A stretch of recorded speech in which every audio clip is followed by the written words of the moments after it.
Where did America's obsession with the modified car actually begin? Ask most people and they'll say the 60s.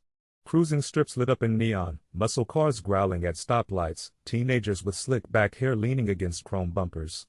It's a good guess. It's also wrong. The real birthplace of hot rod culture wasn't a decade of leather jackets and drive-in movies. It was a dry lake bed in the Mojave Desert, sometime around 1946, where a young man who'd been flying bombers over Germany 18 months earlier was now trying to coax a strip down Ford past 100 miles an hour, with nothing but sand, sky, and the ghost of the war still riding shotgun. To understand how that happened, you have to go back to June of 1944. Not the beaches of Normandy, but a piece of paper signed by Franklin Roosevelt called the Servicemen's Readjustment Act. Most people know it by its nickname, the GI Bill. It's remembered today for sending veterans to college, for the tract houses of Levittown, for turning a generation of soldiers into homeowners and professionals almost overnight. That story is true. But it's incomplete. Because tucked inside that same piece of legislation was something else entirely, something that would light a fuse under American car culture and never quite go out. The GI Bill gave returning veterans low-interest loans, unemployment benefits, and a cushion of cash while they figured out civilian life. For millions of young men, that meant a paycheck arriving whether they were working or not, at least for a little while. And for a very specific slice of those veterans, mostly in their late teens and early 20s, that money didn't go toward a mortgage or a textbook. It went towards something faster, because here's the thing nobody talks about when they tell the GI Bill story. These weren't just soldiers. Many of them were mechanics. The war hadn't just handed young Americans a rifle and a helmet. It had handed them an education in machinery that no civilian trade school could have matched. They'd overhauled aircraft engines on carriers in the Pacific. They'd kept Sherman tanks running in the mud outside Bastogne. They'd learned to read a machine the way other men read a face, to hear a problem in an engine's rhythm before it ever showed up on a gauge. The military had taken boys who grew up tinkering with their father's truck and turned them into some of the most technically fluent young men on the planet.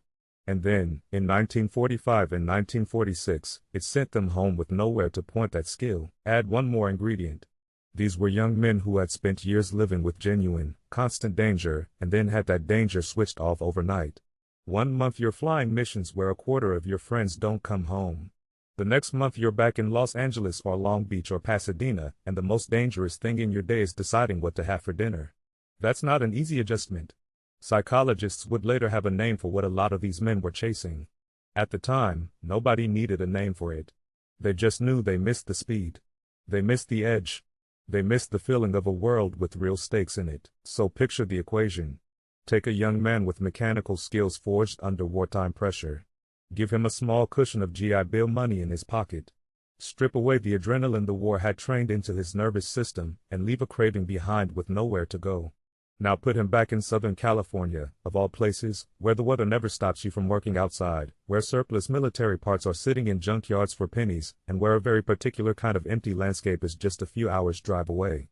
That landscape was the dry lake beds, places like Moroccan El Mirage, flat as a tabletop, stretching for miles with nothing to hit and nothing to stop you. The car of choice almost picked itself. The 1932 Ford, and its slightly later siblings through the mid-30s, were cheap, plentiful, and mechanically simple. Ford's flathead V8 engine, introduced back in 1932, was the first affordable V8 available to the average buyer, and by the mid-1940s these cars were old news to Detroit but pure opportunity to a discharged mechanic with a wrench and a welding torch. You could pick one up for next to nothing. And once you had it, the modifications almost wrote themselves, because everything these veterans had learned about weight, airflow, and power came straight out of the war. They stripped the fenders off. Gone. Extra weight was the enemy, the same way it had been the enemy on a B-17 trying to squeeze out another few miles per hour of range. They pulled the bumpers, tore out anything that wasn't load-bearing, sometimes yanked the hood entirely so the engine sat exposed to the wind like a fighter plane's cowling. They chopped the roofline down for a lower center of gravity and less wind resistance, applying the same basic aerodynamic instincts that had kept them alive at altitude. Under the hood, they didn't just leave that flathead V8 alone. They bored it out, ported it, added multiple carburetors, sometimes bolted on a supercharger scavenged from surplus aircraft parts, because if you'd spent 3 years around military hardware, you knew exactly where to find components nobody else thought to repurpose. This wasn't guesswork. This was applied wartime engineering, and now at a much smaller and much more personal machine. And then they went out to the lake beds and raced, not for prize money, not really. There wasn't much of that to go around. They raced for time. For the number that came back from a stopwatch. A group of these lakebed racers had actually organized themselves before the war, back in 1937, under a name that would end up mattering a great deal, the Southern California Timing Association. The war had put their activities on hold, the way it put nearly everything on hold. But when the veterans came home in 1945 and 1946, the Timing Association didn't just survive. It exploded, fed by a flood of newly discharged young men who now had the cars, the cash, and the compulsion to go faster than the next guy. Every weekend, dozens and then hundreds of stripped-down Fords lined up on the dry lake beds, waiting their turn to run a time course across the flats, chasing a top speed number the way a fighter pilot once chased an altitude ceiling. This is the part of the story that tends to get lost. Hot rodding wasn't born out of boredom or rebellion for its own sake. It was born out of transferable skill and unspent nerve. These young men weren't rejecting the discipline the military had given them. They were redirecting it. The same attention to detail that kept an aircraft engine running at 30,000 feet was now going into shaving a tenth of a second off a quarter-mile run. The same appetite for risk that had once been a survival requirement was now a hobby, chosen freely, on a Saturday morning, with nothing on the line but pride in a number on a stopwatch. By 1948, this scattered, informal culture of veterans and dry lake racers had grown organized enough to need a magazine of its own, and Hot Rod magazine hit newsstands that January, aimed squarely at exactly this audience. Word was already spreading beyond Southern California. Guys who'd never seen a dry lake bed were reading about flathead V8s and stripped Fords and wondering how to build one themselves. What had started as a very specific, very local phenomenon, ex-servicemen with mechanical training and money in their pocket, chasing speed across the Mojave, was about to become something much bigger. Within a decade it would spread east, spread down in age to teenagers who'd never worn a uniform, spread into drag strips and cruising strips and, eventually, into the popular memory of the 1960s as though it had started there all along. But it didn't start there. It started with a war that trained an entire generation of young men to understand machines at a level civilian life had never demanded.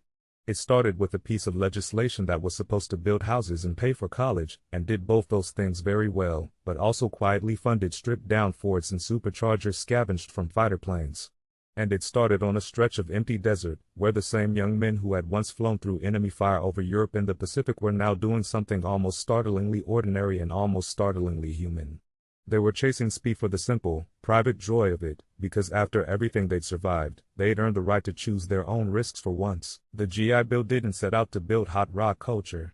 It set out to bring America's soldiers home and give them a future. It did that.